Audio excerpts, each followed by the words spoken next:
Un constat, un combat. Dans un monde où une information en chasse une autre, de crise en crise, toujours ramené dans le présent, bienvenue dans la zone libre pour prendre un peu de hauteur. Dans une société de plus en plus dysfonctionnelle, confinant à la dystopie, pour éviter le pire, un constat, un combat. Aujourd'hui, en partenariat avec la revue Disruption, la tier list historique des grandes ascensions sociales.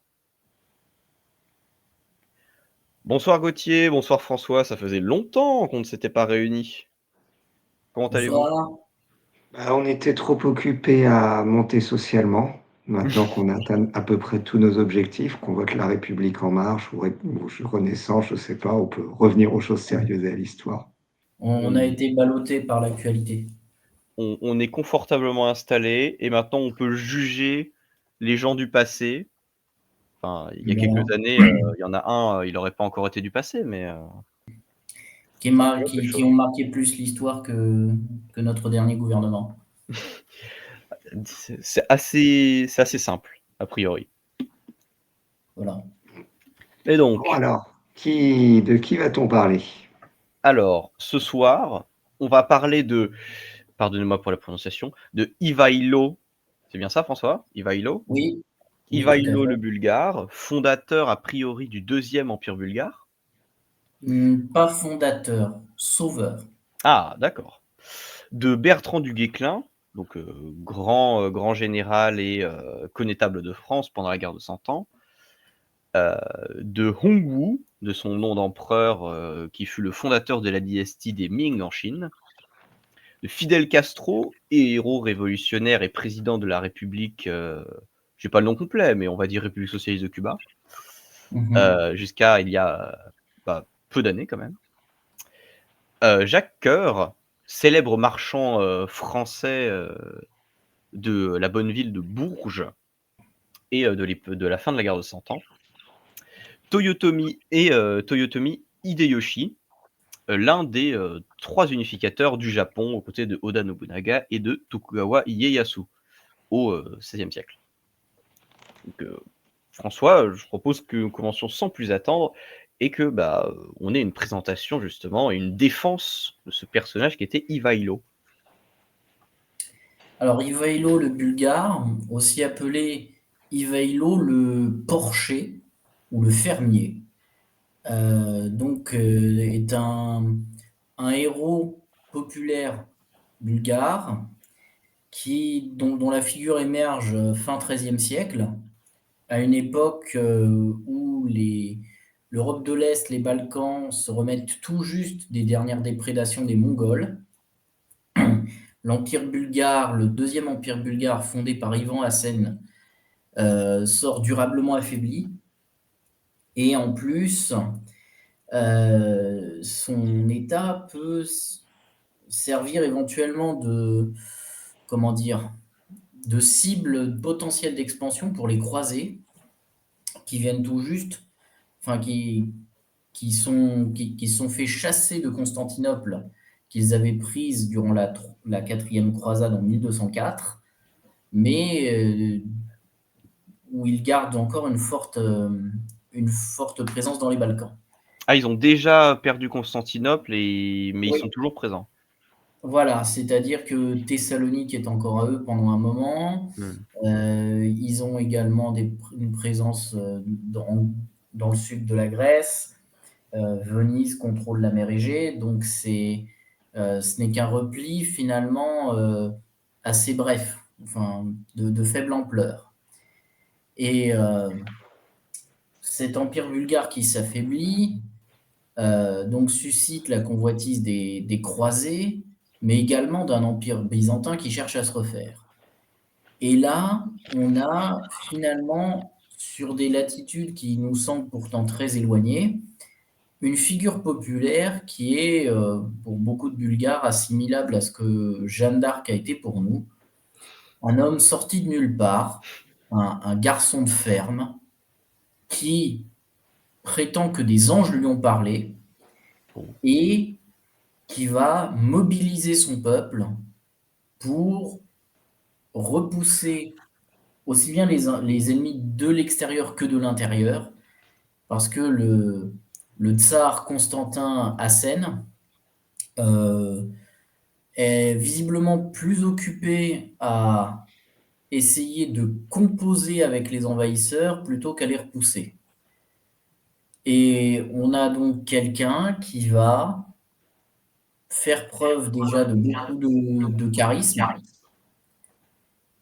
de Attention beaucoup avec les Gauthier. de beaucoup de talent de meneur et qui va déjà réussir par des coups de main assez audacieux à se débarrasser de plusieurs bandes de Mongols qui sont encore dispersés dans la campagne. Et en plus, le tsar Constantin Hassen qui va le considérer, qui va lui donner d'ailleurs son surnom, hein, parce qu'on ne sait même pas exactement sur sa condition, mais effectivement, potentiellement gardien de troupeaux de porcs, va le provoquer en duel, sauf que c'est lui qui va non seulement perdre, mais y laisser la vie. Donc, pas très malin le Constantin. Il y voyait une menace pour son pouvoir avec sa popularité. Exactement, enfin, c'est ce qu'il y a vu, alors que Ivailo n'avait aucune ambition politique. Il n'a jamais demandé à devenir tsar. Il voulait juste que le tsar fasse son travail et que les Mongols soient repoussés, que les croisés soient repoussés, que les Byzantins soient repoussés. Il ne demandait pas plus. Et finalement, avec avec la mort de Constantin Hassen, c'est sa veuve, Marie Paléologue, qui, Grec. qui effectivement est d'origine byzantine et qui va dans un premier temps se rapprocher de lui. Et, et en fait, elle va le légitimer, elle va lui offrir le trône dont il ne voulait pas. Et finalement, euh, c'est cet homme sorti de nulle part qui va prendre en main le destin de son pays et va permettre effectivement à la Bulgarie de continuer d'exister pendant encore au moins 250 ans avant son annexion définitive par l'Empire ottoman, alors que le pays était donné pour quasiment détruit, fini, après les déprédations des Mongols. Donc on a, je pense, quelqu'un qui fait vraiment figure de mythe national pour des Bulgares et qui est oui, l'équivalent de Jeanne d'Arc, donc je ne sais pas exactement où est-ce qu'on pourrait le placer, mais je pense qu'il est quand même plutôt relativement élevé.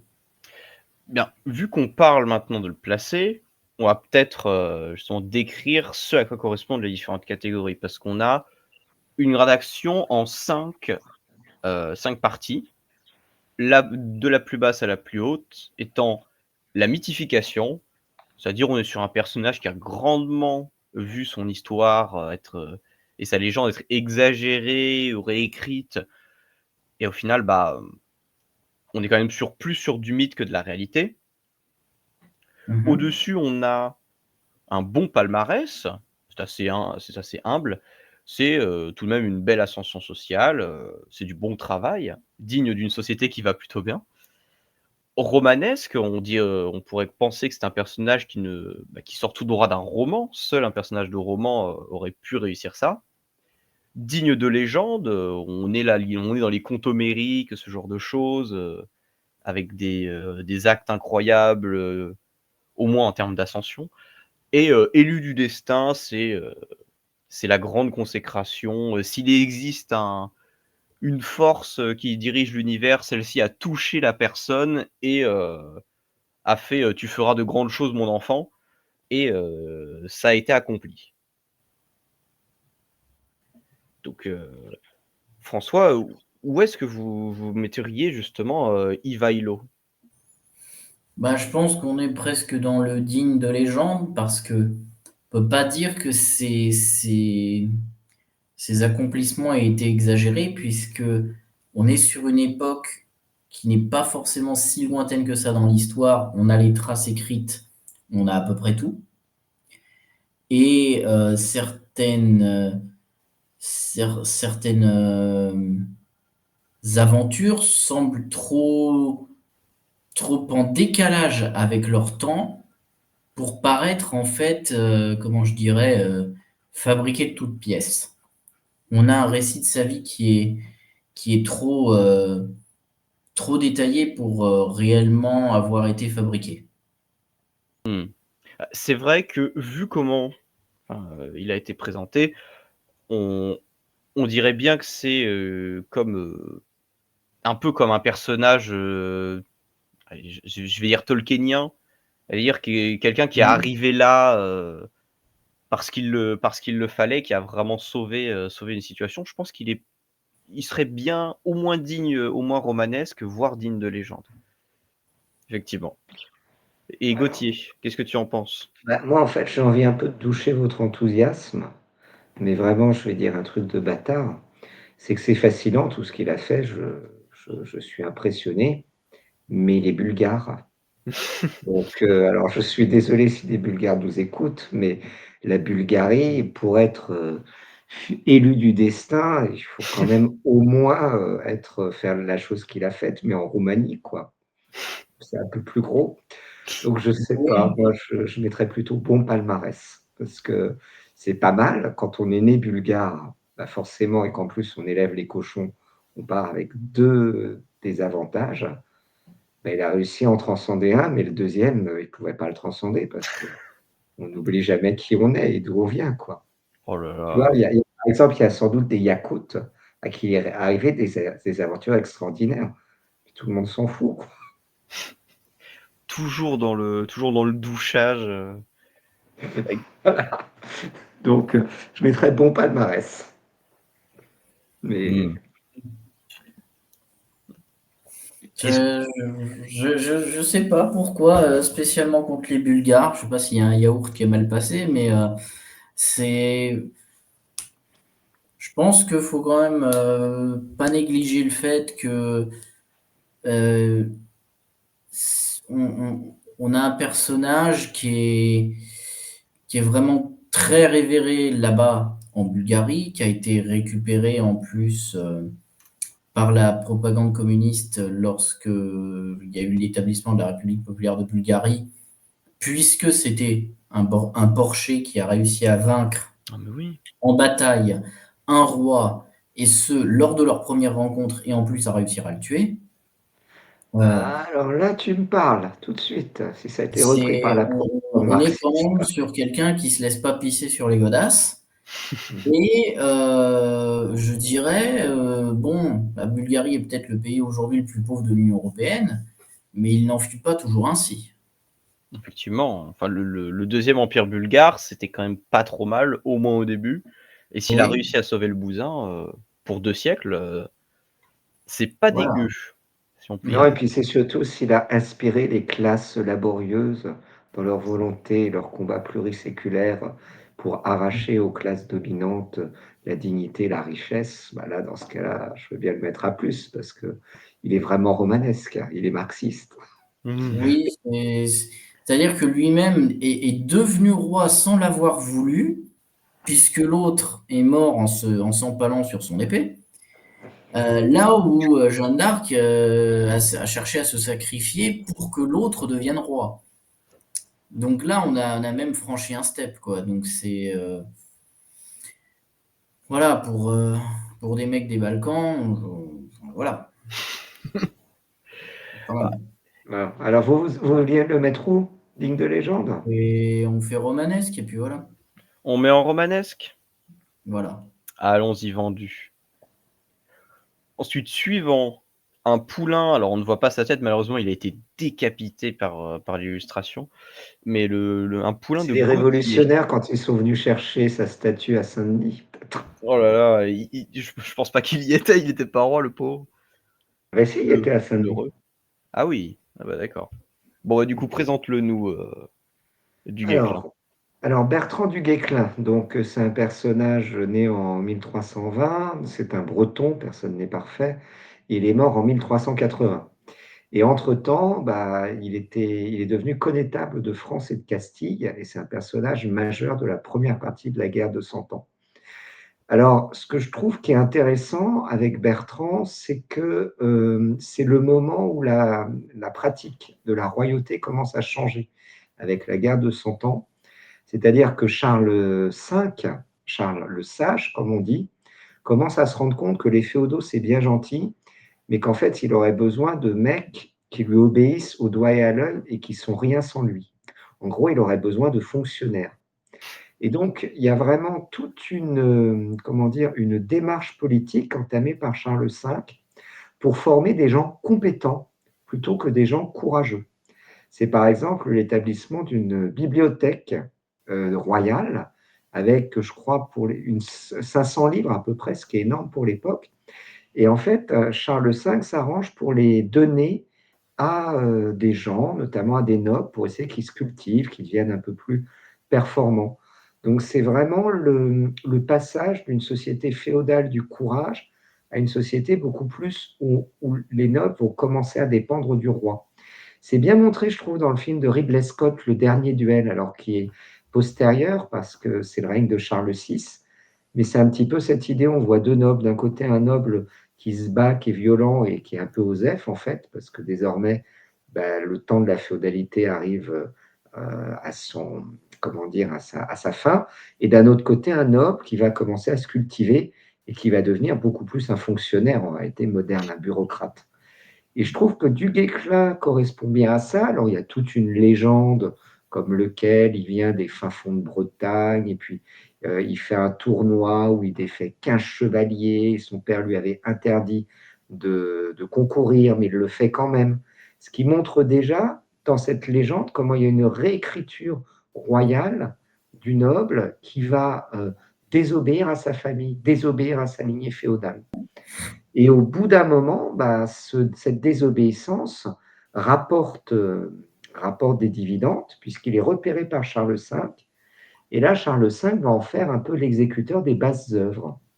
C'est-à-dire tous les trucs que le roi ne peut pas faire lui-même, parce qu'il ne faut pas se mentir, la guerre de Cent Ans, c'est quand même deux clodos qui se tapent dans un couloir mal éclairé en égorgeant tout le monde, tous les innocents sur leur passage. C'est très glorieux, la guerre de Cent Ans.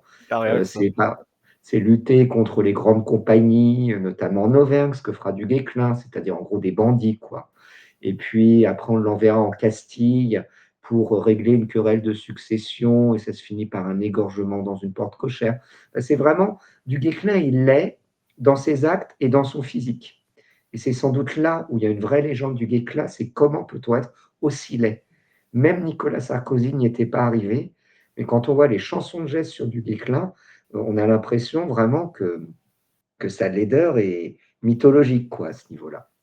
Et alors tout ça, après une vie un petit peu, on va dire, pas très glorieuse, bah, il est très important pour la monarchie de montrer que les bons serviteurs, un petit peu les ancêtres de Benalla, si vous voyez ce que je veux dire, les bons serviteurs vont être récompensés.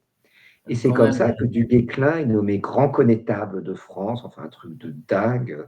Même le maréchal Pétain, il n'a pas obtenu ça, quoi. Donc, un truc en parlant de celle type. Donc, un truc. Et en plus, il va même être enterré à l'abbaye de Saint-Denis, ce qui est le premier non-membre de la dynastie royale à qui cet honneur va échoir. Et là encore, ça retranscrit bien quelque chose parce que ça montre que la monarchie cesse d'être vraiment dynastique, mais va de plus en plus se constituer en un État.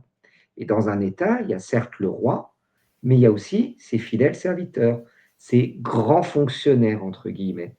Et Du Guesclin montre bien ce caractère très hybride de la guerre de Cent Ans, puisque d'un côté, on a un guerrier féodal, avec toutes les limites que ça pose, mais d'un autre, on a le début d'un grand fonctionnaire. Et ce grand fonctionnaire va être enterré à Saint-Denis, d'où mon petit trait d'humour sur peut-être que quand l'abbaye de Saint-Denis a été pillée par les révolutionnaires, eh bien, dire, la statue de du Guesclin qui ornait sa tombe a peut-être été décapitée ou du moins vandalisée comme tout le reste.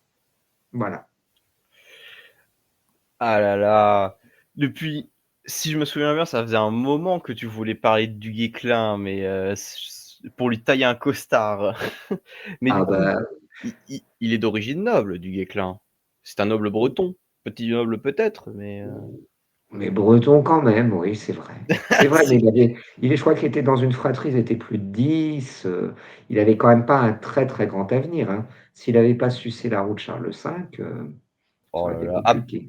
Après la xénophobie anti-bulgare, on a l'anti-bretonne. Bah, bien joué. Non, mais ça Alors va, ça voilà. aurait pu être pire, il aurait pu être belge, mais bon. Certes. Non, ça j'aurais pas osé. Alors, je sais pas, bah, je suis un peu embêté parce que vous voyez là le bulgare, le yaourt, je l'avais placé haut parce Mmh. que c'était un mec qui était courageux, quoi. Mais vous partez du Ah ouais. principe que les gens qui montent sur l'ascenseur social, c'est des mecs bien. Ah, Mais pas moi, nécessairement. C'est personnellement, des mecs qui mouillent la chemise quand même, faut voilà, c'est Enfin, techniquement, on aurait pu faire salle et mettre tonton Dodolphe dedans, hein. Lui aussi, il a réussi une grosse ascension. oui, mais ouais, mais je pense on aurait fait petit joueur, il y aurait pas eu assez de sang dans les commentaires. ouais, c'est possible. Effectivement. Bon, Non, ça mais aurait été du un peu trop Guesclin facile. alors. Bah, Bertrand du Déclin, où est-ce qu'on va le mettre? Bah, moi, j'ai envie de le mettre, alors romanesque, ça me dérangerait, mais vu quand même, enfin, je ne sais pas ce que vous pensez, mais il y a quand même un sacré gap entre ce qu'il a fait et les récompenses qu'il a eues. Et Bon, il a quand même combattu les Anglais. Il les a battus à quelques reprises au moins. Parce que Charles V, ça se passe, c'est la bonne phase de la guerre de Cent Ans, hein. oui, c'est vrai, mais il n'a pas été face au prince noir, si je ne m'abuse. Ah oui, le Prince Noir, c'est un peu avant. C'est Ouais, pas, c'est ça, à vaincre sans péril, on triomphe sans gloire, comme disait bon, Corneille. ça reste du Villanglois, hein. Il y a jamais de honte à battre du Villanglois. C'est vrai. Je sais pas, peut-être, moi, je pourrais le mettre à bon palmarès. Mmh? Qu'est-ce que vous en François? pensez? Ouais, bah, c'est vrai qu'il a fait il a pas fait forcément des très grosses actions d'éclat, mais il a été utile et il a été utile pour la légende de Charles V, oui. Ah, Charles V, un jour, il faudra en parler, hein, parce que s'il y a bien un roi dont on ne parle pas assez alors qu'il est grandiose, c'est Charles V, hein. Mort trop tôt Ouais. malheureusement. Mais Alors bon. méfie-toi, méfie-toi, parce que moi je trouve quand même que c'est une sacrée ordure, Charles V. Ah Ce mais qu'il a fait aux mais on Parisiens, Étienne Marcel, on peut être une ordure ou un machiavélien et être un grand dirigeant. Ce n'est pas incompatible. bah, on va dire qu'ils se sont trouvés quoi. Du Guesclin et Mmh. Charles V, il y a eu un match qu'on n'a pas vu avec Barnier-Macron. Ah oui, non, là, non, mais bon, enfin, ouais, euh, il y a un roi qui essaie de reconquérir son trône parce que ses ancêtres, effectivement, l'ont, je dirais, pas mal bradé. De l'autre côté, on a un président qui se pense être un roi et qui sait juste s'aborder tout seul. Donc, bon, on va peut-être arrêter les comparaisons foireuses. C'est un peu une forme d'art tout de même ou un sport, au moins. Du Ouais. moins, il a du talent dans ce qu'il fait, il faut le reconnaître. Ah, Comme du effectivement, là. Guesclin. Mais Alors, bon, bon revenons palmarès, ça vous revenons à nos choque pas? Bretons. Je suis d'accord avec le bon palmarès personnellement. Toi, François? Oui, oui, oui, ça va. Parce qu'on peut pas dire qu'il est romanesque, quoi. Ah ouais, non, c'est pas Jeanne d'Arc non plus, Bah, hein. oui, et puis il commence presque en mode facile, ça reste un noble. Certes breton, Mhm. mais ça reste un noble. Mmh. OK, bon, bah, tu vois, il est pas si mal, loti que ça. Ah ouais, ouais, ouais, effectivement. Ouais, ouais. Bon, pour un laideron, oui. Ah, c'est vrai qu'il avait pas l'air spécialement beau, mais même je crois que les récits disaient qu'il avait un peu une tronche, un peu Tu pas vois, une Droopy. bonne c'est tronche, quoi. non, mais bon, après, et puis il était violent dès sa jeunesse, paraît-il. Mais il y avait une chiromancienne qui avait prévu à sa mère un grand destin. Donc elle s'est pas trop trompée. Mmh. Alors, on passe au prochain. Eh bien, le prochain, c'est un poulain à moi. Cette fois-ci, on part, loin, très loin, plus loin encore que les, lointaines contrées de Bulgarie La avec, Bretagne. oui, effectivement, pays de sauvage s'il en est, avec, un individu qu'on ne connaît probablement pas, Zhu Yuanzhang, aussi plus connu sous son nom de règne Zhou. de C'est Zhou. Zhu, oui, aussi plus connu sous son nom de règne de Hongwu, qui est, comme j'ai pu l'indiquer plus tôt, le premier empereur de, la dynastie Ming, dernière dynastie, chinoise Han à avoir régné sur la Chine avant que les Mandchous Tsing ne s'emparent du pays. Donc le futur Hongwu, il naît en 1328, alors que la Chine, elle est dominée par, encore par les Mongols, hein, les Mongols de la dynastie des Yuan. Mais Mhm. c'est plus la grandeur de Kubilai Khan, ou encore des premiers, hein, Temujin, Mongka, Guyuk, les grands Mongols. Non, non, là, ça a commencé un peu à se casser la tronche. On a des inondations, des digues qui pètent, sur le Yangtze, heu et divers fleuves. Bref, tout ce qui annonce une fin de dynastie, traditionnelle à la chinoise. Et dans ce pays un peu en crise tourmenté sous occupation étrangère, on a le futur Hongwu qui naît au sein d'une famille de paysans, un paysan. Il est, fils justement de l'un d'eux et d'une diseuse de bonne aventure, ce serait presque pittoresque.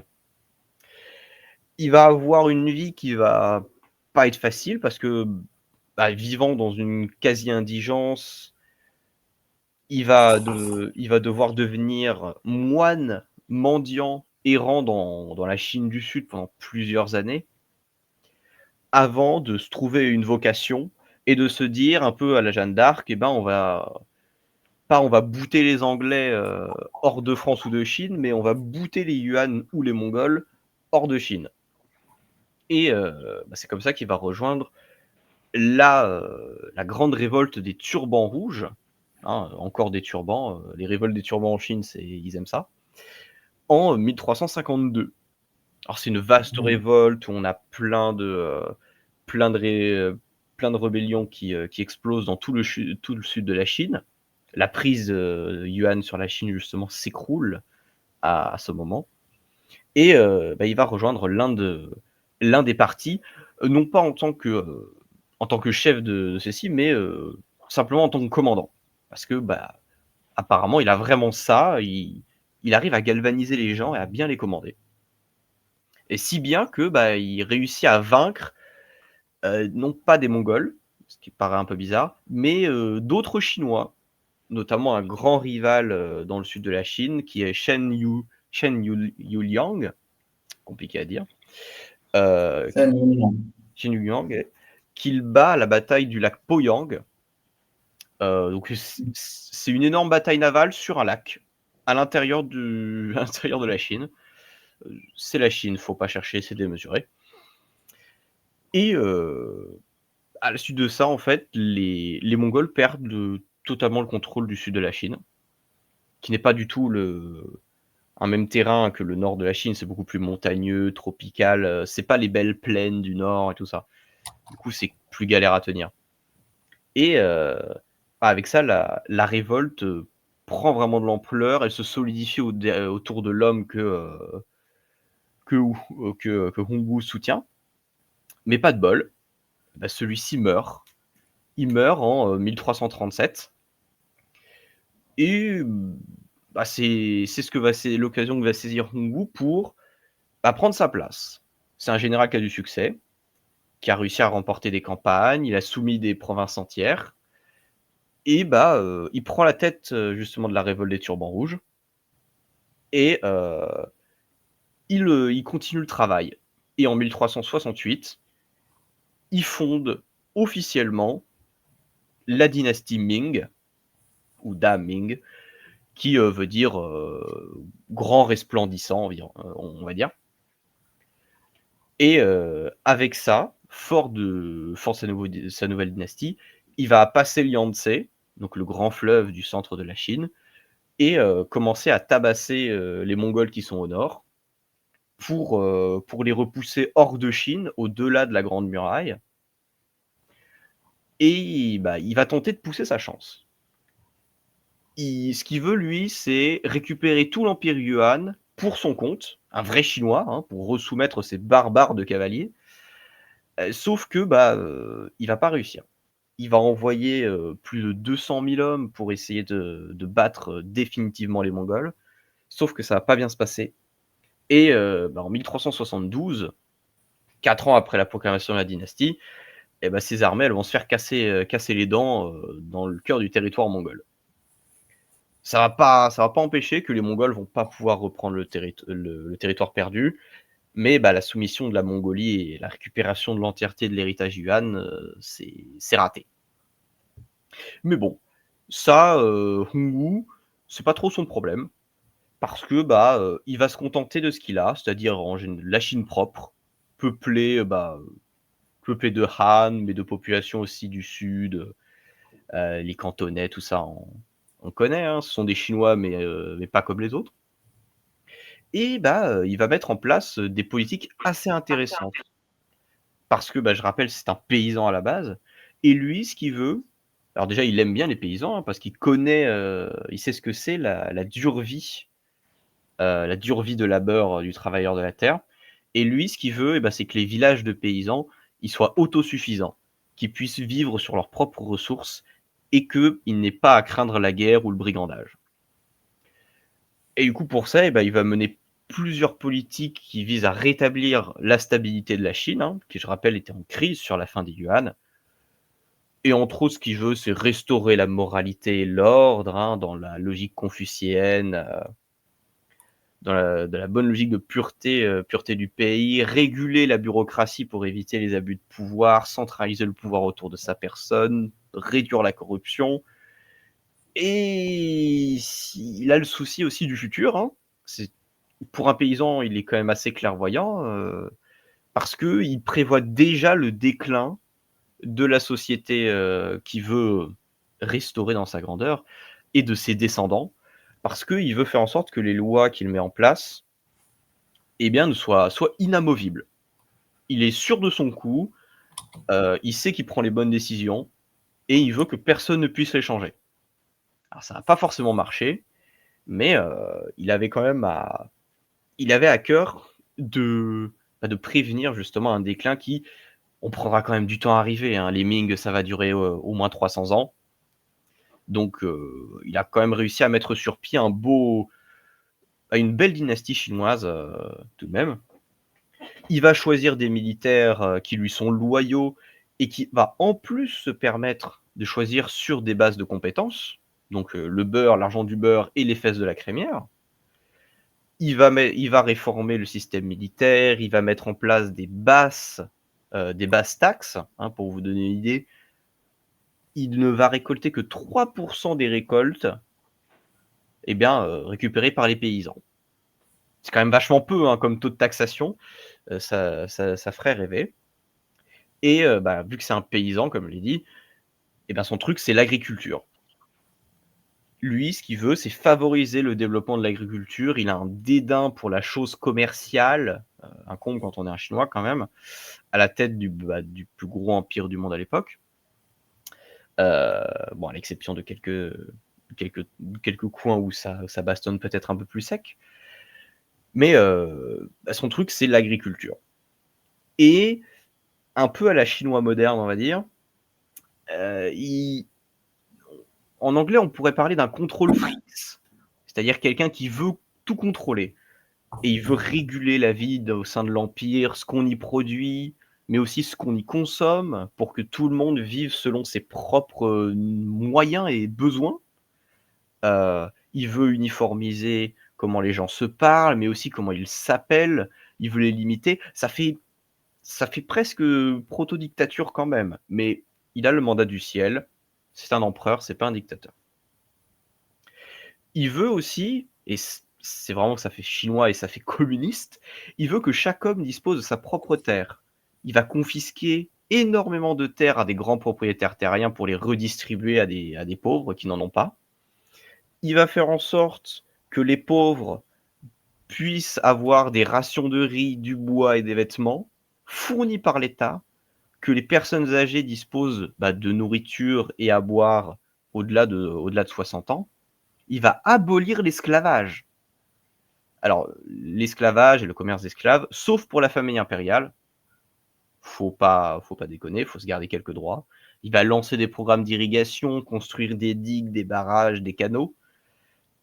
Et une chose qui m'a un peu marqué, c'est, alors on pourrait dire un côté très sobre, sobre, contrit, c'est qu'il voyait la recherche du confort, du luxe et de la propriété comme quelque chose d'inacceptable et d'autocentré, et comme un signe de corruption.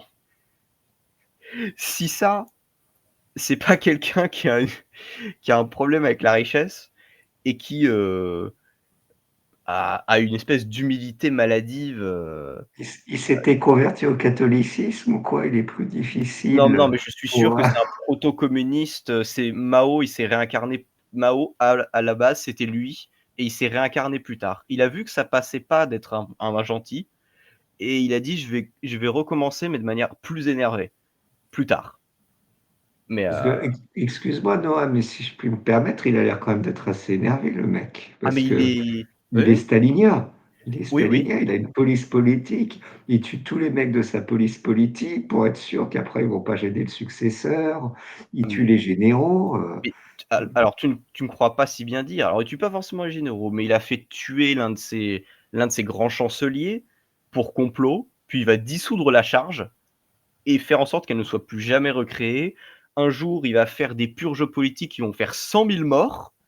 C'est la Chine, hein, c'est normal, c'est démesuré. C'est quand même une sacrée performance à l'époque, parce qu'il n'y avait pas tous les moyens dont ils Ah oui, oui. bénéficieront sous le maoïsme. Ah, mais il est très énervé, mais moi je l'aime bien. Il est vraiment impressionnant, et c'est un paysan qui a quand même fini chef de la première puissance mondiale. Parce qu'on rappelle que la Chine, c'est quand même la première puissance mondiale quand elle est unifiée. Il a réussi à chasser les puissances étrangères qui dominaient son pays. Et c'est un mince quoi. C'est un bouseux qui a fini, qui a fini à la tête de la Chine. Et même quand il était empereur, il s'est pas vautré dans le luxe. Il mangeait de manière assez humble. Et comme je l'ai dit, il avait horreur des démonstrations de richesse. Il va faire en sorte que les nobles réduisent leur train de vie et que une démonstration de richesse en Chine soit mal vue et comme quelque chose d'immoral. C'est C'est là où on se dit que tu dis il s'est réincarné en Mao, et puis après il s'est réincarné en toi.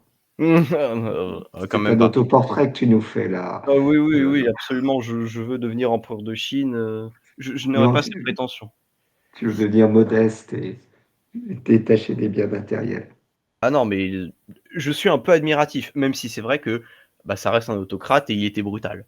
Mais moi, personnellement, je le dis, hein, il a, il a pas tout réussi, mais pour faire ce qu'il a fait, et quand on voit d'où il est parti, il a fallu qu'il ait un coup de pouce, hein. Moi, je le mets en élu du destin, mais j'écoute vos contre-arguments.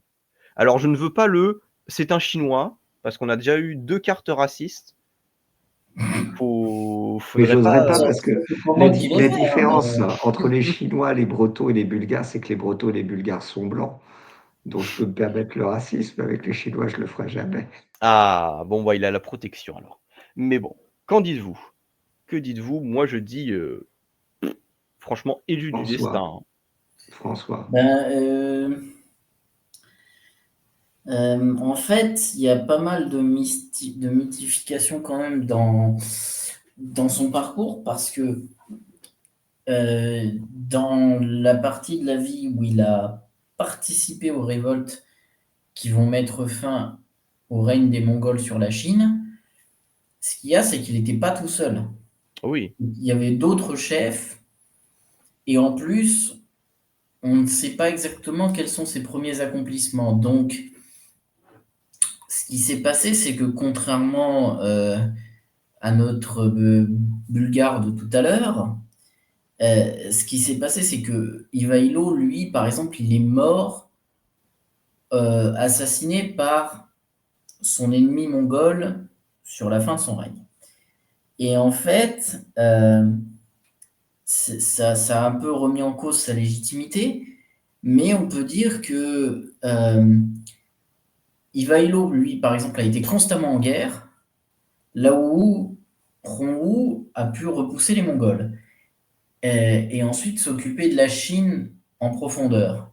Ce qui veut dire que ça a pu lui laisser le temps, notamment parce qu'il impose sa dynastie, d'éventuellement réécrire l'histoire à son profit. Donc, je pense qu'il y a quand même une grande part de vrai dans ce qu'il a fait, mais il peut y avoir aussi des arrangements. On Et n'a puis, jamais à si je puis l'abri. me permettre, vu le caractère du mec, réécrire l'histoire, si t'es pas content, il te réécrit aussi avec. Ah bah, sans doute, il te l'aggrave la nouvelle histoire sur le visage.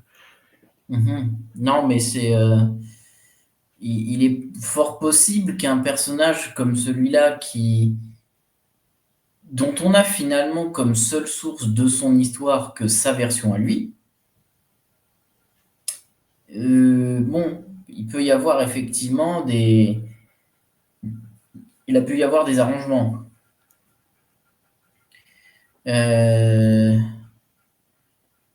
C'est donc peut-être un peu mythologique quand même, mythificateur. Ah ouais, mythification, quand même, non, c'est trop. Je dirais il y a des éléments mythifiés dans. Donc peut-être Après, mon palmarès, mais si on va là, tous les empereurs romains, c'est des mythos, puisque je me rappelle, je ne sais pas quel historien romain avait écrit ça à la fin de son histoire de la guerre civile. Il avait dit, bon voilà, j'ai fait l'histoire de la guerre civile. Un jour, quelqu'un écrira la vraie histoire de la guerre civile, mais moi, je tiens trop à la vie pour le faire. Donc, c'est un peu le problème des empires, je crois, que les empires s'appuient quand même beaucoup sur du rêve, sur une idée de transcendance. Donc, forcément, l'histoire y est par nature mythique. mais C'est un peu. ouais, je sais pas si on peut faire de lui vraiment un personnage digne de légende. Ce serait peut-être un peu trop malhonnête. Alors, parce que, Ouais. en fait, ce que tu veux dire globalement, François, c'est que il n'est pas digne de légende, peut-être en termes militaires. Mais moi, il y a un Oui, truc que je trouve quand même où il est digne de légende, c'est dans sa capacité à faire des purges, quoi, notamment avec oui. les eunuques, comment il fait exécuter les eunuques pour cris subversifs, les chasses du pouvoir. Moi, j'avoue que je le connaissais assez mal, mais quand je me suis un peu documenté sur lui, je dis bravo l'artiste, parce que franchement, Staline, à côté, C'est digne des plus grands. ouais, là, il est clairement au niveau de Staline, là, il n'est pas au niveau de Mussolini ou de la nuit des longs couteaux. Lui, c'est quand Non, même mais le niveau au-dessus. c'est. Et je trouve que c'est quand même impressionnant, quoi, pour l'époque. Bah, on reste aussi sur un Oui, pas paysan qui est forcément devenu magnifique, empereur, mais. hein, je le rappelle. Moi, Bon, honnêtement, j'avoue que, alors, je connais moins l'histoire chinoise que toi, mais je trouve que même le fait de réussir à écrire une si belle histoire en étant fausse, c'est quand même aussi une performance, quoi. Il faut là, réussir à la faire avaler. Bah, aujourd'hui, l'historiographie, il y a beaucoup d'historiographies d'historiographes qui jettent un regard assez critique sur lui, notamment, bah, comme j'ai pu un peu le présenter, qui le voit comme un autoritaire, une espèce de proto-dictateur, quelque chose comme ça, qui rappelle les heures les plus sombres de l'histoire chinoise, n'est-ce pas? Mais tout de même, au travers de la réexamination des sources, il en ressort que ça a été un empereur qui a jeté des bases très solides pour sa dynastie, et bien que tout ce qu'il a fait n'a pas forcément marché, ça c'est certain, il a, pour quelqu'un qui est quand même sorti de la terre, hein, pour dire ça un peu simplement, Comme les il a combattants réussi de TED. à bien gérer un empire bureaucratique, quand même. Donc, Je sais pas. J'ai l'impression que François, il veut pas élu du destin. On peut peut-être mettre digne de légende. moi, je l'accepte. Mhm. François. Ouais, après légende, dans tous les sens du terme, quoi, mais c'est ouais. Ah, mais C'est c'est. un bon nom, mais ouais, impressionnant, pas que militairement. Hmm, bon. Eh Allez. bien, vendu. On reste dans la veine un peu dictateur socialisant, hein. Mais c'est un peu le fil rouge. Sauf Bertrand. Bertrand n'était pas. Ah, puis le mois prochain va pas être socialiste non plus. Bah, du coup, Fidel Castro. Mhm. Ben, on a quelqu'un qui, au départ, on pense, est né dans une situation qui paraissait au départ un peu privilégiée, mais qui finalement ne va pas l'être tant que ça, puisque il est né dans une famille riche, mais en tant qu'enfant non reconnu, car son père euh, a délaissé sa femme pour se rabattre sur sa cuisinière, avec laquelle il aura presque 5 enfants, si je ne me trompe pas. Mais comme le divorce n'était pas encore reconnu dans la loi cubaine à cette époque, il ne pouvait pas divorcer de sa femme et reconnaître les enfants qu'il avait eus à côté.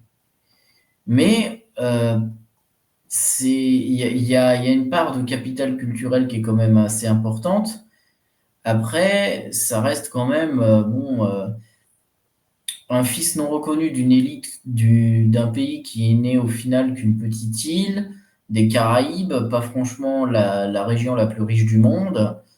Et voilà, un peu sans repère dans les premières années de sa vie. Euh, Il voit également que ce qui va le former finalement dans son esprit, c'est aussi une opposition à son père qui va incarner ce qu'il va toujours détester. Mais il va quand même défier le régime dictatorial de son propre pays, soutenu par la première puissance mondiale de son époque. Donc, on va dire, même s'il n'a pas envahi les États-Unis d'Amérique, loin de là, le fait d'arriver à leur résister tout en étant aussi proche géographiquement tient quand même de l'exploit. Et ensuite, le fait d'incarner par ce biais à l'échelle mondiale sa version de la révolution, séparée finalement du modèle bolchevique ou même du modèle maoïste, c'est aussi quelque chose. Et au point d'arriver à transmettre, ou on va dire de piloter même des guérillas, pas seulement dans des pays relativement voisins, comme sur l'île de Grenade quelques temps plus tard, ou même de s'allier temporairement avec la révolution sandiniste du Nicaragua, mais arriver jusqu'en Angola, effectivement, c'est pas rien. Donc, pour quelqu'un qui devait avoir que les repères, on va dire, culturels de son époque et de son, et de son pays à ce moment-là. Donc, quelqu'un qui savait tutoyer les élites intellectuelles, en tout cas reconnues comme telles, de l'Occident en son temps. Après, bon, on aime ou on n'aime pas Sartre. En tout cas, il a reçu effectivement des gens assez exceptionnels au cours de sa vie. Donc, je pense qu'on a quelqu'un qui est vraiment un résistant, quelqu'un qui met en échec localement un immense empire qui est en train de se constituer, avec un bagage de départ pas non plus, pas énormissime non plus. On reste quand même sur un petit, comme ça a été dit, sur un fils illégitime d'une élite d'une petite et jeune nation. Bon, Exactement, et pas l'une des plus riches, hein, ça reste quand même une île. La plupart du temps, les îles sont quand même de taille assez restreinte, en tout cas celles sur lesquelles on vit. ça va, c'est la plus grande du coin. Il y a de la C'est la chance. plus grande du coin, mais effectivement, c'est bon, c'est très petit en comparaison de pas mal d'îles canadiennes qui sont toutes rocailleuses et enneigées. Bon, c'est petit en comparaison de l'Australie aussi, mais avec même pas d'énormes ressources minières ou des gisements de pétrole. Donc c'est pas, ça reste un coin où on produit des bananes et du tabac. Donc c'est pas effectivement une jeune nation, mais pas avec un énorme avenir devant lui, devant elle non plus. Bah, du coup, quel positionnement lui donner pour Fidel? Moi, je trouve déjà qu'il y a un truc avec lui, c'est qu'il arrive à foutre le bordel d'une manière impressionnante.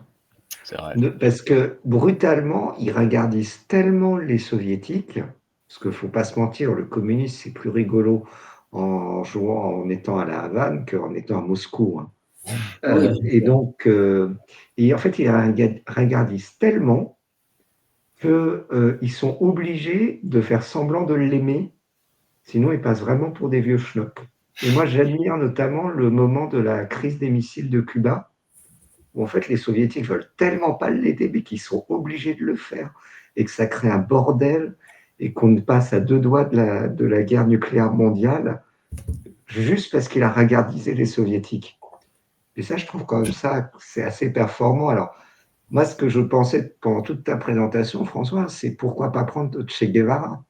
Mmh. Parce que Che Guevara, alors je sais pas, parce que j'ai peut-être une image aussi, Fidel Castro, on a l'image de quand il était vieux et qu'il faisait des discours de 7 heures fleuve et que tout le monde s'ennuyait en les écoutant.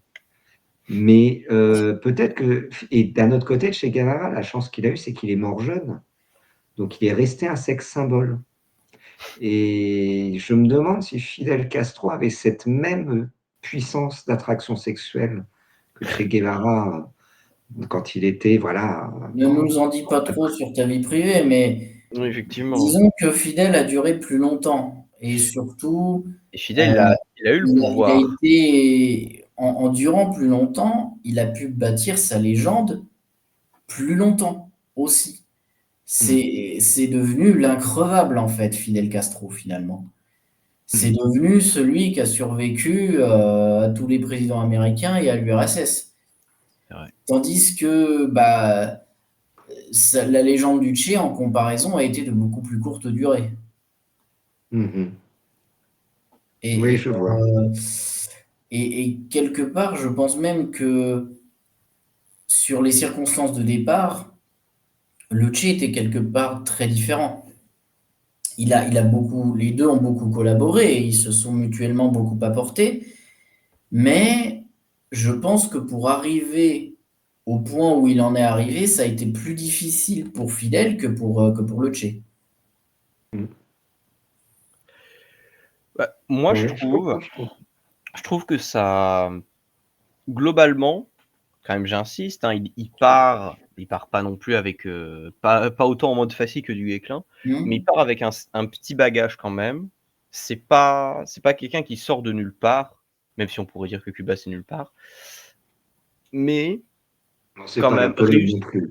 réussir à réussir à mener une guérilla et une révolution contre une dictature effectivement soutenue par la première puissance mondiale et aller foutre le boxon partout, rester au pouvoir pendant quoi?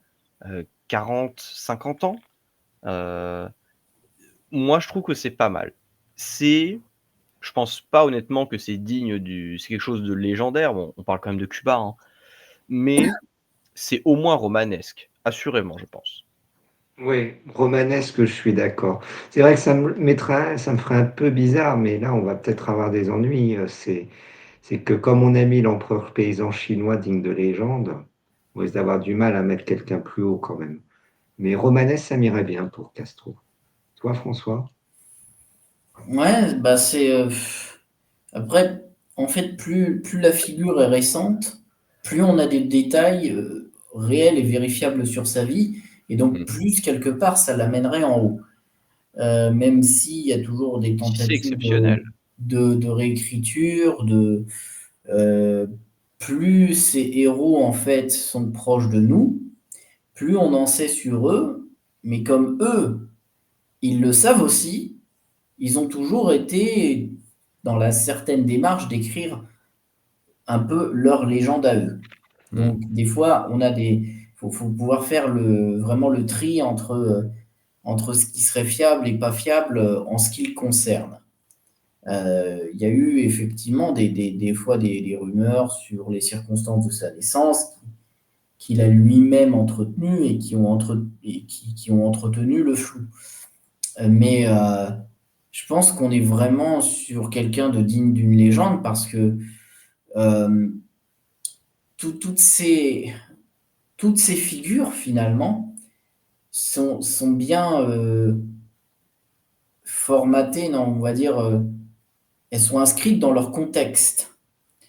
Quand on devient empereur de Chine, même déjà quand on est né en Chine, c'est déjà plus facile que d'être né au Kirghizistan. Voilà, c'est quand on est en Bulgarie, c'est quand même plus facile que d'être né à Chypre. Là, bon, il est né à Cuba, quoi, le mec, hein. Pour faire plus bas, je sais pas, il y a peut-être Haïti ou La voilà, Barbade, le triangle des Bermudes.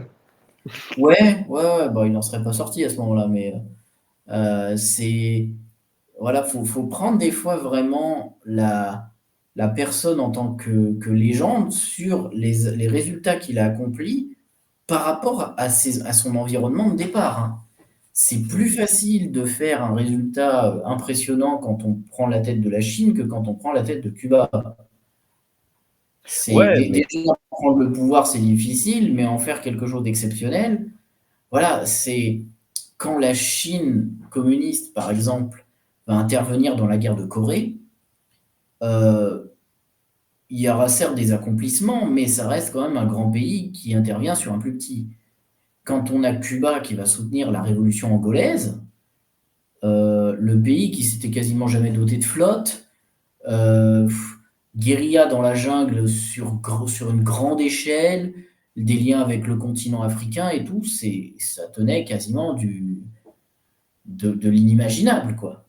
Et puis, il y a quand même un vrai bilan parce que, par exemple, dans beaucoup de pays d'Amérique latine, je pense au Venezuela, Mhm. les médecins cubains Mhm.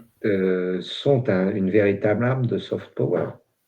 Et là Effectivement. encore, c'est pas rien. Ou même l'agriculture cubaine, qui est quand même très, très indépendante, avec un exemple de souveraineté alimentaire, hein, quand même vis-à-vis des États-Unis. Donc c'est vrai que tu me le vends de plus en plus, François.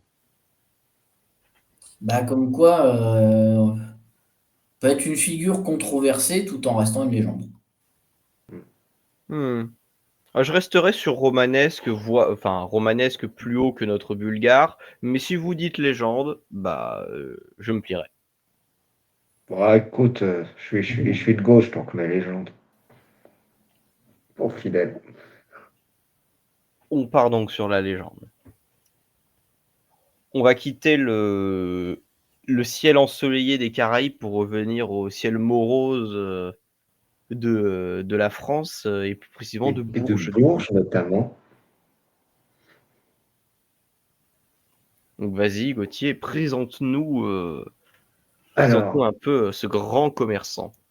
j'avoue que moi, c'est un peu ma soirée guerre de Cent Ans, mais là, c'est plutôt la fin de la guerre de Cent Ans, puisque Jacques Coeur est né en fin 14e siècle, 1395, 1400, on ne sait pas trop. Il est mort en 1456 sur l'île de Chios, en mer Égée. Et donc, globalement, c'est un marchand, négocier, banquier, armateur. Alors, il n'est pas parti de rien parce que son père était déjà riche, c'était un riche marchand pelletier, si je me rappelle bien, profitant notamment de la cour du duc de Berry, qui était dans les alentours de Bourges. Et Mhm. alors, il était tellement riche qu'on racontait que cette richesse venait d'un commerce qu'il avait eu avec un alchimiste célèbre qui lui aurait donné la pierre philosophale. Enfin, il y a vraiment plein d'histoires un peu de magie autour de Jacques Coeur. Mais en fait, plus concrètement, Jacques Coeur va faire fructifier les affaires en étant très inventif. Il n'a pas vraiment fait d'études, mais il avait l'air d'être doué pour le business. Et donc, il va notamment beaucoup développer le commerce vers le Levant. C'est lui qui va fonder le commerce français vers le Levant, avec 12 navires qui vont naviguer en permanence sur les mers. Et on dit qu'un de ces navires avait une cargaison et une richesse supérieure à la quasi-totalité de ses concurrents. Et en fait, c'est un petit peu ça, Jacques Coeur. C'est un type qui domine au bout d'un moment tellement le game qu'il casse le game. Parce que il y a personne, quoi. C'est le mec au Monopoly qui a toutes les rues, toutes les maisons, toute la banque, alors que les autres sont en prison. C'est un petit peu ça. Alors, sa richesse ne va cesser de se renforcer. Évidemment, Charles VII va avoir besoin de lui pour financer la fin de la guerre de Cent Ans. Donc, Jacques Coeur va en fait devenir un grand négociant pour le roi. Et au bout d'un moment, comme il est très riche et qu'on est à la fin de la guerre de Cent Ans, donc il y a beaucoup de lignées féodales qui s'éteignent du fait que le mari est mort à la guerre, ben, il se met à racheter des châteaux. Je crois qu'il a une vingtaine de châteaux. En tout, c'est 40 paroisses qu'il contrôle. Enfin, c'est absolument gigantesque. Et il construit lui-même, d'ailleurs, un château qui est le plus beau de tout le monde. Voilà, le château de Jacques Coeur à Bourges, C'est où pas il le habite château même. de Volvicomte, justement, ou... Non, non, Volvicomte, c'est plus tard, c'est sous Louis XIV. Oh Non, oui. non, il fait construire le palais de Bourges. Il est bâti entre 1443 et 1453. Sa construction, ça coûte 100 000 écus d'or. Donc, et en plus, c'est ça qui est rigolo, c'est qu'il est argentier du roi de France. Donc, il a ce château, mais il ne peut pas y habiter parce qu'il doit vivre à Paris. Voilà. Donc, tu te fais une maison pour. C'est là où tu vois que les rappeurs sont sont des clodos quand même, par rapport aux vrais marchands. Alors, le drame de Jacques Coeur, bah, c'est qu'en fait, il est tellement riche que tout le monde lui doit de la thune. Et qu'au bout d'un moment, les débiteurs se disent on va peut-être pas le rembourser, on va plutôt lui faire un procès. Alors, il est dans un temps protégé par Agnès Sorel, mais elle meurt, et là, bah, c'est la curée. Agnès Sorel, qui était la grande maîtresse de Charles VII, je crois. Oui, c'est ça, et elle meurt à 28 ans d'une maladie féminine. Et donc, bah, du coup, Charles VII décide d'accuser Jacques Coeur de crime de lèse-majesté en 1451. Il Vu faut bien qu'il lui doit, comprendre. il lui doit aussi de l'argent, je crois, Oui, il justement. lui doit de l'argent, enfin, tout le monde lui doit de l'argent, donc personne ne veut payer. Et là, on voit quand même que Charles VII, c'était un gros bâtard, quoi. C'est après Jeanne d'Arc, on voit qu'il ne faut pas trop l'aider quand même. Donc au final, bon, Jacques Coeur, il décide de faire amende honorable, et c'est là où il y a le côté un peu romanesque. Donc, il est reconnu coupable des crimes, il fait amende honorable, il se fait même accuser d'avoir empoisonné Agnès Sorel. Ah oui. Mais bon, bref, c'est la totale, c'est la loose. Et donc, mais il va s'enfuir, il va s'évader et va partir pour se faire croiser. Mais bon, ça ne va pas bien se terminer parce qu'il va mourir à Chios, donc avant d'avoir pu reconquérir Constantinople des Turcs, puisque oui, 1453, la chrétienté est sous l'onde de choc de la chute de l'Empire byzantin. Donc voilà, moi je trouve que c'est un personnage. Alors, techniquement, on regarde à la fin de sa vie, il est bien plus pauvre qu'au début, mais dans le genre j'imprime de la monnaie, je vous emmerde, j'avais quand même envie d'en parler. Voilà. La leçon qu'on peut en tirer, c'est qu'en France, quand même, les grandes fortunes sont faites dans l'entourage de l'État, dans l'entourage du roi, et que c'est un petit peu la limite de Jacques Coeur, c'est que quand le roi, c'est un peu l'anti du Guesclin, je trouve, parce que autant du Guesclin n'était rien sans le roi, là, Jacques Coeur était un peu tout sans le roi, c'est pour ça qu'il a eu des emmerdes. Justement, c'est probablement pas pour rien que j'ai confondu avec Volvicomte. Comment s'appelait déjà ce grand qui a été ministre de Louis XIV? Ok. Et Colbert. voilà. Justement, il ne fait pas bon être riche et trop rayonnant près du roi de France, car celui-ci pourrait en prendre ombrage. Et puis il faut surtout pas être endetté. Enfin, faut pas que tout le monde vous doive de la thune. C'est pas une bonne idée. Trop de puissance attire trop de malheur. Alors, où est-ce qu'on le mettrait? Bah toi, qu'est-ce que tu en dis? Je sais pas trop en fait, parce qu'il tranche un peu par rapport aux autres. Moi, honnêtement, je suis fasciné par le j'ai tout, je perds tout et je finis croisé. Je trouve que ça, s'il était mort dans son lit, ça aurait été un personnage très ennuyeux et très prévisible. Mais là, je sais pas. Moi, je dirais que c'est un petit peu une caricature également du rapport des catholiques à l'argent. En fait, c'est mieux de pas en avoir au final. Et donc, on peut être très heureux en étant pauvre et croisé. Et comme ça, Donc, tu meurs en Grèce. et puis avec toutes ces histoires que la richesse de son père viendrait de la pierre philosophale, je trouve qu'il y a un côté un peu what the fuck. Allez, je me lance, je le mettrai élu du destin. Ah oui. Ah bah oui. Pour Parce avoir la que, pierre philosophale, c'est vrai qu'il faut être élu du destin. Pour le coup, parce j'avoue. que Fidèle et l'empereur chinois, ben, ils ont fini au top du game. Tandis que lui, il a commencé, c'est au top. Après, il a redéfini le sommet du game.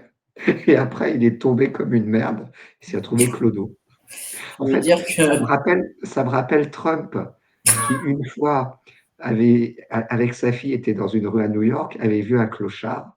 Il lui avait dit, mais tu sais, ma fille, ce clochard qui a 0 sur son compte en banque est plus riche que nous, parce que moi, je suis à moins 10 millions. Donc voilà, je trouve qu'il y a un côté, mais bon, je ne ça sais veut dire pas. que son ascension est aussi légendaire que sa lose. Ouais.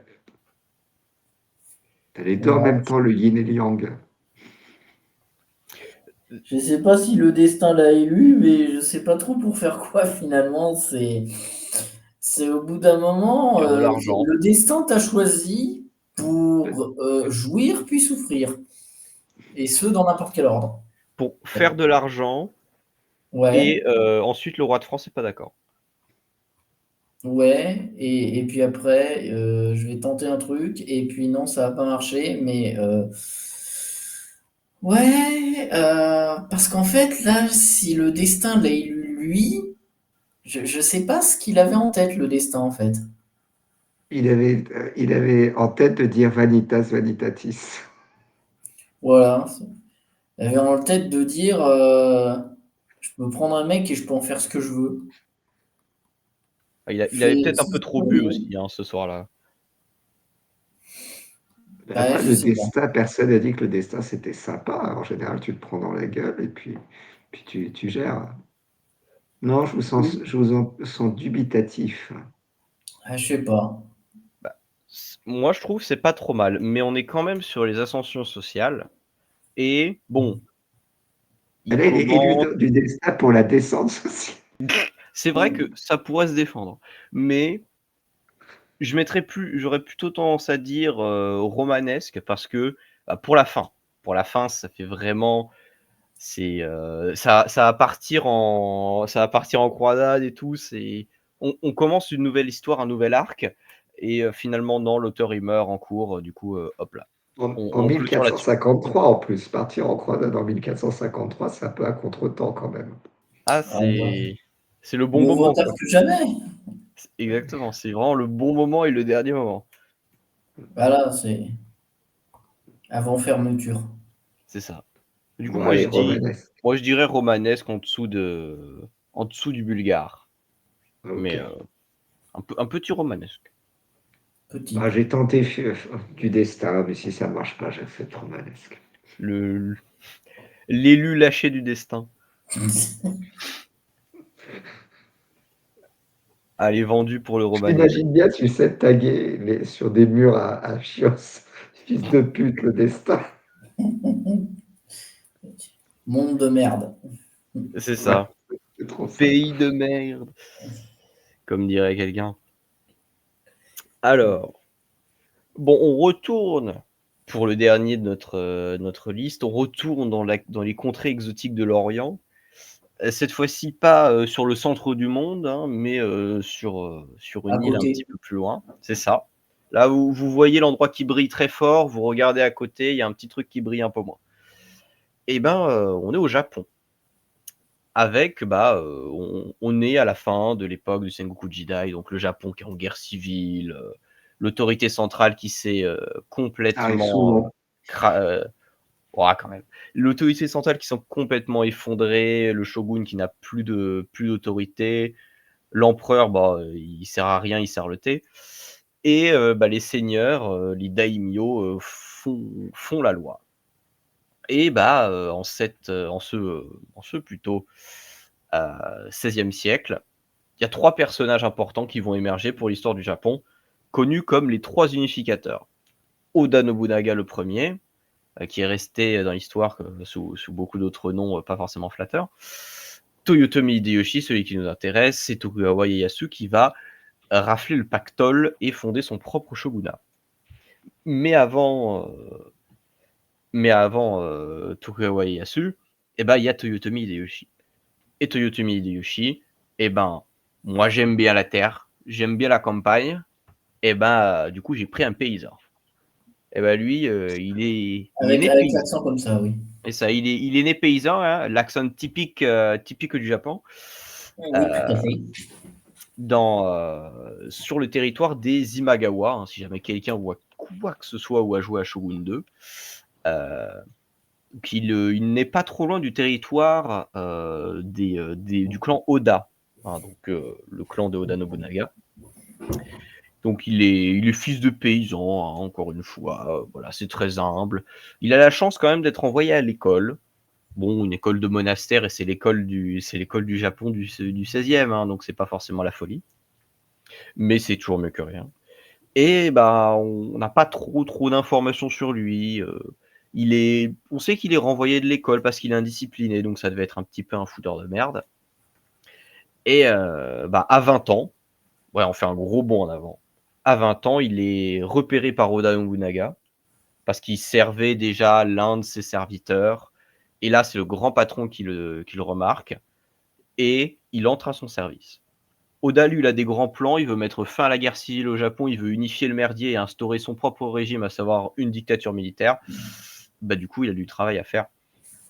Et Toyotomi Hideyoshi, c'est loin d'être un con, parce que c'est encore une fois, c'est un bon meneur d'hommes. Mais mieux que Hongu, parce que lui, c'est vraiment un général pur jus. C'est pas quelqu'un qui comment dire, a posé ses fesses pour ensuite gérer un empire. Non, lui, il a combattu tout le temps. Tout le temps, au service d'Oda. Il a pris des châteaux, il a écrasé des clans qui ne voulaient pas se soumettre à Oda. Notamment, il y a des épisodes assez célèbres où il a escaladé une falaise avec une petite troupe d'hommes pour prendre d'assaut un château qui était réputé imprenable. Bref, assez incroyable.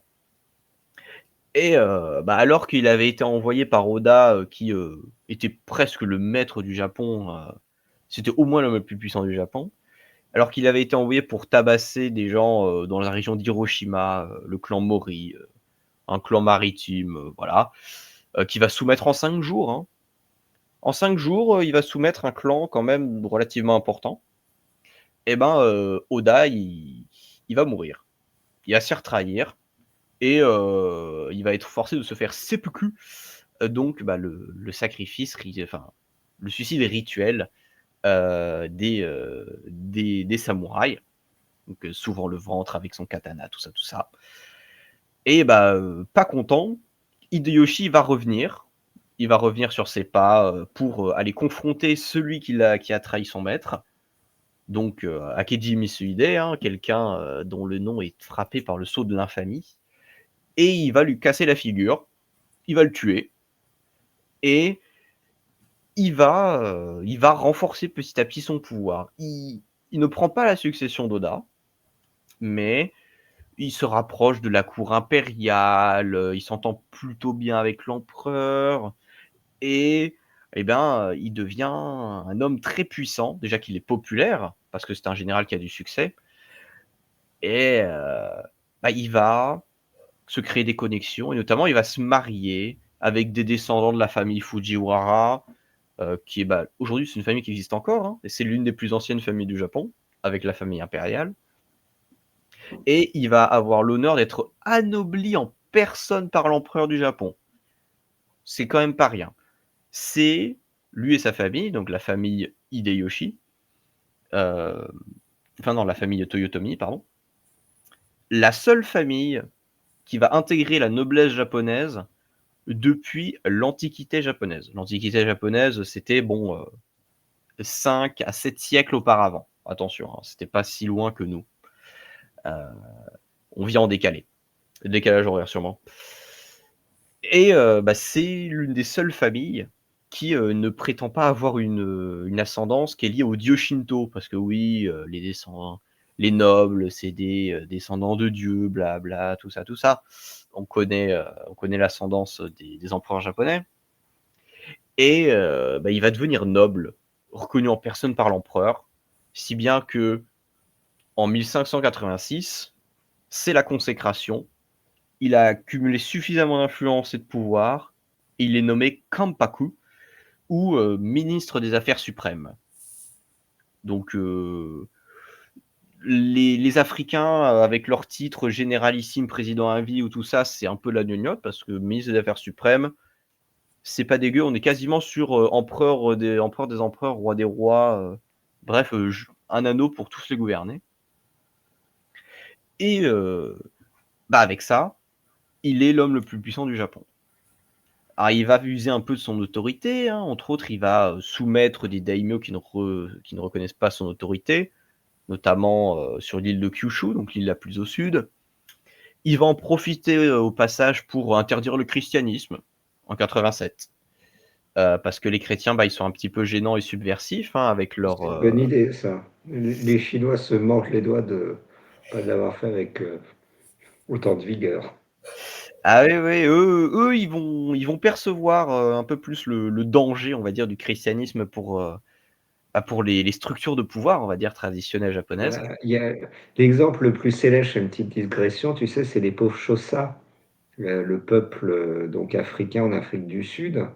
Les chrétiens sont arrivés, ils leur ont expliqué, vous en faites pas, la vie est dure. C'était des éleveurs, hein, les Xhosa. La vie est dure, mais après la mort, eh bien, vous arriverez au paradis, ça sera cool. Et Ils du sont coup, juste suicidés. avant l'hiver, les Xhosa exécutent l'intégralité de leur troupeau, en se disant comme ça, on va tous mourir, et puis on va arriver au paradis. Ah, C'est on bête. espère que ça n'a pas été une publicité mensongère pour eux, hein. Mais bon, on ne pourra pas savoir. Mais donc, avec ça, il interdit le christianisme et c'est le début des persécutions. Là où Oda, il était plutôt pote avec les chrétiens, parce qu'entre autres, il était bien intéressé par les armes à feu qu'ils amenaient, hein, les Portugais qui ramenaient des arquebuses, dont Oda était un grand admirateur. Et lui, non, les chrétiens, ils sont un peu chiants, ils créent des espèces de sociétés parallèles, des figures d'autorité, tout ça, ils sont liés en plus à des puissances étrangères, c'est bizarre, c'est dangereux, ça pue. Et du coup, plus de christianisme et début des persécutions. Et seulement 6 ans après sa consécration, il va prendre une retraite anticipée en 92. Il va se retirer, il va donner à son fils adoptif le titre de Kampaku. Mais faut pas, c'est comme Marine Le Pen avec Jordan Bardella, hein. Il tire les ficelles toujours derrière. Donc pas de problème, la boutique est bien gardée. Si bien que c'est la même année qui va commencer la première guerre d'Imugine. Alors ça parle pas forcément, mais la guerre d'Imugine, c'est les invasions japonaises de la Corée. Non, pas celle de 1900, pas celle de 1910. Tentative d'invasion. Ouais, c'est ça. Techniquement, le sud va être envahi, mais Si l'armée japonaise progresse bien et elle écrase bien l'armée coréenne, il y a un amiral coréen qui est pas prêt à se laisser faire, qui s'appelle Yi Sun-sin, qui est vraiment l'équivalent de Jeanne d'Arc. Enfin, c'est vraiment le héros national coréen avec le roi Sejong.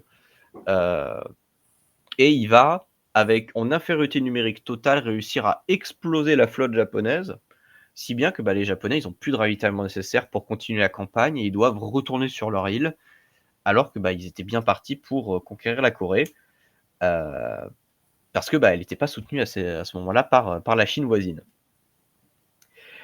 Et avec ça, plein de morts, énormément de morts au sein des guerriers japonais, sauf pour un clan, les Tokugawa, qui bénéficient d'un petit pacte avec le patron du pays, qui fait qu'ils n'ont pas à fournir d'hommes. Ça les aidera bien quand le patron il va mourir et qu'il va y avoir une nouvelle lutte d'influence. On aura à nouveau une tentative d'invasion de la Corée en 96, enfin 97-98. Ça va tout aussi mal se passer, sauf que cette fois-ci, il y aura la Chine derrière. Ça va être encore pire, parce que la Chine des Ming, comme je l'ai dit, elle est puissante, surtout à cette époque-là. Juste pour donner une idée, hein, là où les clodos d'Européens galèrent à rassembler 30 canons pour faire leur guerre, la Chine des Ming, elle déploie plus de 2000 canons juste pour repousser une invasion sur un territoire vassal. C'est la première puissance mondiale, ça fait très mal. Il va falloir qu'on se réhabitue à ce genre de rapport de force bientôt. Ah oui, c'est pas ce qu'il y a de plus rassurant. Mais bon, hormis ces boucheries, on a quand même de bonnes nouvelles. Il a des enfants. Et notamment en 93, il a son fils, Hideyori. Il est très content. Il est si content que il va accuser son fils adoptif, qui est Kampaku, je rappelle, hein, et qu'il a sous tutelle, de trahison. Alors, c'est pas sympa, parce que du coup, son fils adoptif, il est déshonoré, et il se fait seppuku, il se suicide. Il partage pas son sang, et il voulait filer le pouvoir à celui qui avait son sang. Et du coup, il n'a pas été sympa avec celui qu'il avait adopté. Peut-être qu'il l'aimait pas. C'était donc quelqu'un d'extrême droite. C'était un connard, au moins. Et Un japonais.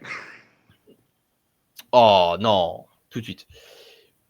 Et on retourne sur un petit chapitre chrétien, parce qu'en 97, c'est le fameux épisode des 26 martyrs de Nagasaki. Des Japonais convertis au christianisme qui vont être crucifiés comme leur prophète et Dieu. C'est très sympathique. Ils vont être, je crois, justement reconnus comme martyrs par l'Église catholique.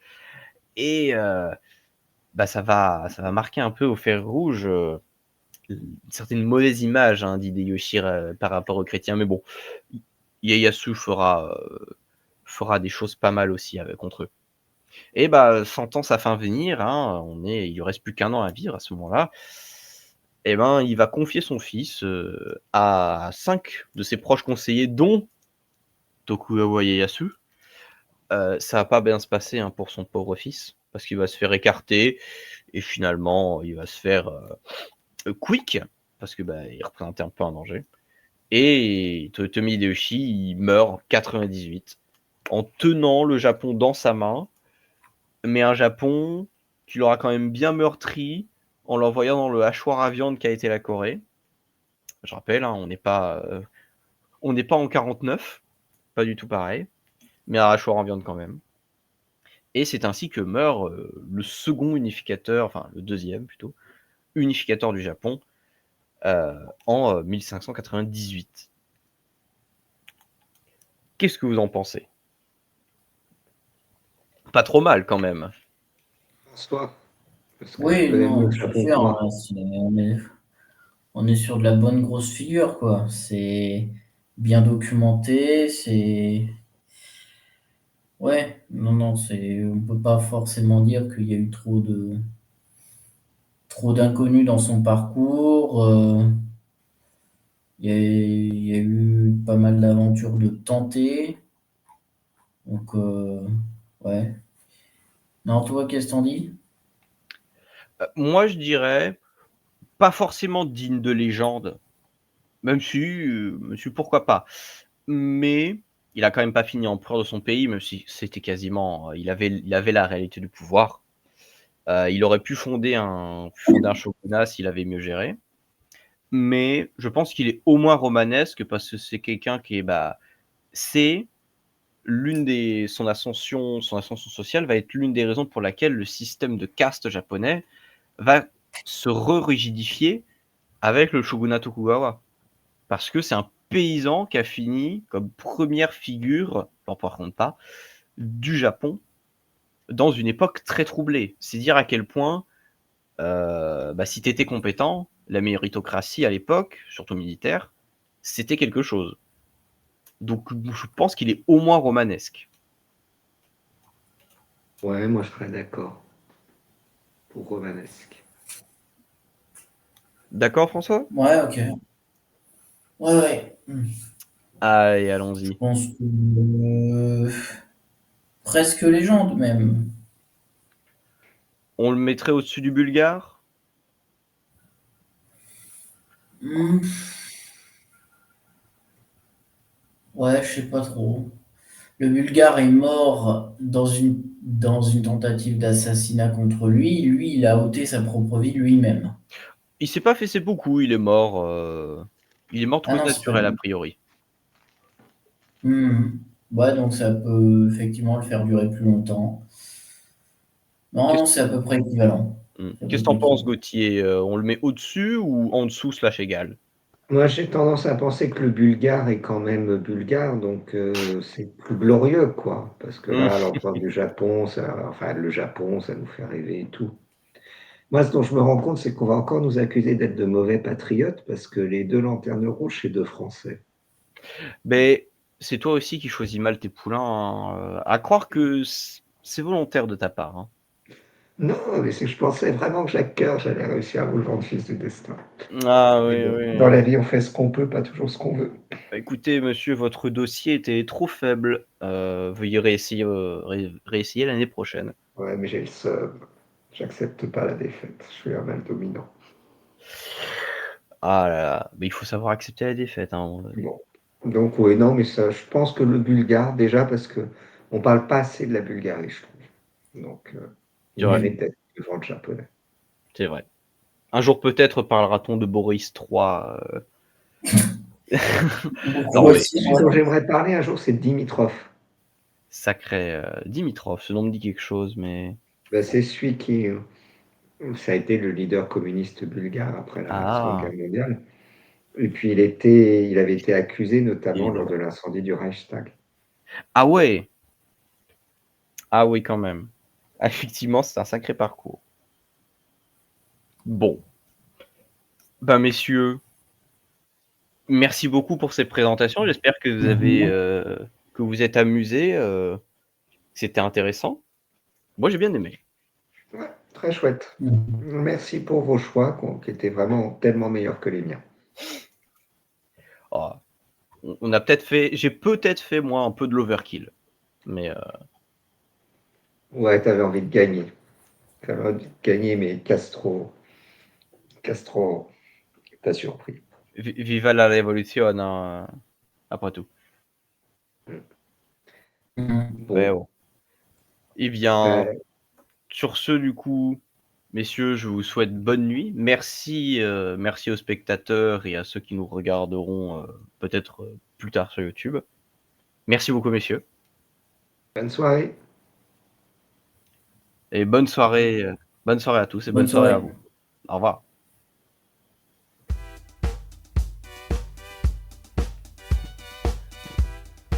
Dans la société des dysfories contemporaines, il faut garder son esprit critique, soutenir la zone libre, s'abonner à ses réseaux et partager. Dans la société des crises, en dissolution, être dans la zone libre, c'est passer du constat au combat.